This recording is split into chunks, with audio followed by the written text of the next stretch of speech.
Un nouveau coronavirus fait craindre une épidémie mondiale. Notre pays fait face à la propagation d'un virus. Une source animale semble être l'origine la plus vraisemblable de cette épidémie. En décembre 2019, une nouvelle maladie respiratoire apparaît en Chine. Elle se propage dans le monde entier.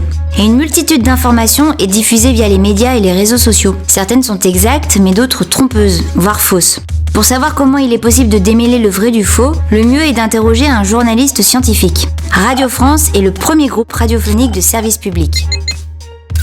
Nicolas Martin est le producteur de la méthode scientifique, des idées claires et de la radiographie du coronavirus sur France Culture. Je l'appelle. Bonjour. Bonjour. En quoi consiste votre travail de traitement de l'information ? Notre travail, c'est d'attester, d'expliquer ce qu'est l'actualité, l'information scientifique.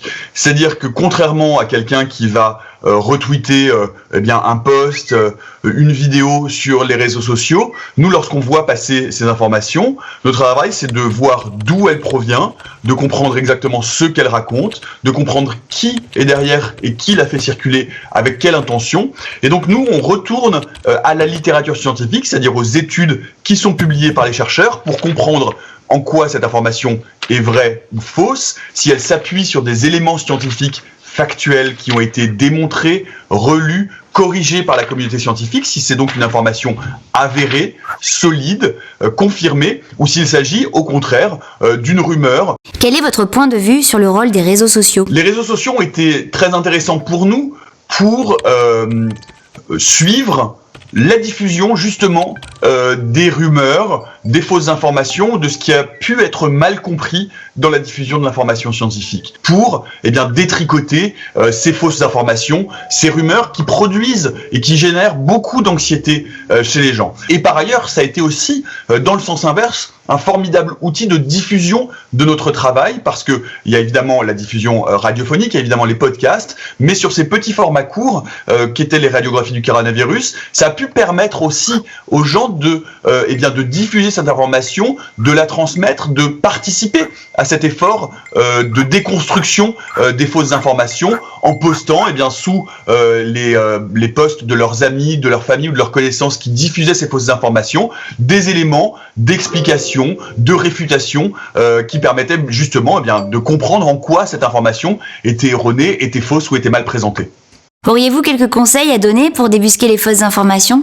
Quand on voit passer une information sur les réseaux sociaux, il faut toujours vérifier d'où elle provient.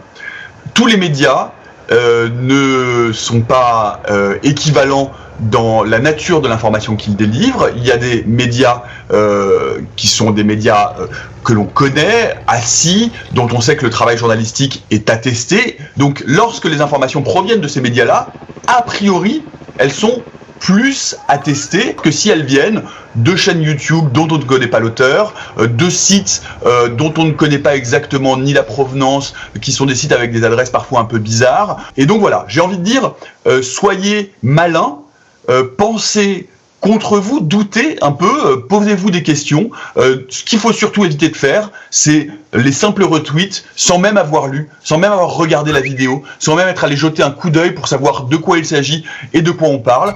Toujours faire un peu attention et se poser des questions à soi-même en se disant qu'est-ce que je fais quand je transmets cette information, quel type d'information je transmets. Un petit truc que je peux vous donner, c'est que en science en tout cas, il y a quelque chose qui est très puissant, c'est la force du consensus. Quand beaucoup de scientifiques différents, qui ont travaillé dans différents laboratoires, dans différents pays, arrivent au même résultat, ça veut dire que c'est une information très solide. Quand il y a un consensus, c'est que à côté de ce consensus, une personne dit quelque chose de radicalement différent en disant « c'est moi qui détiens la vérité », tout de suite, c'est beaucoup plus suspect. Ok, merci pour les conseils.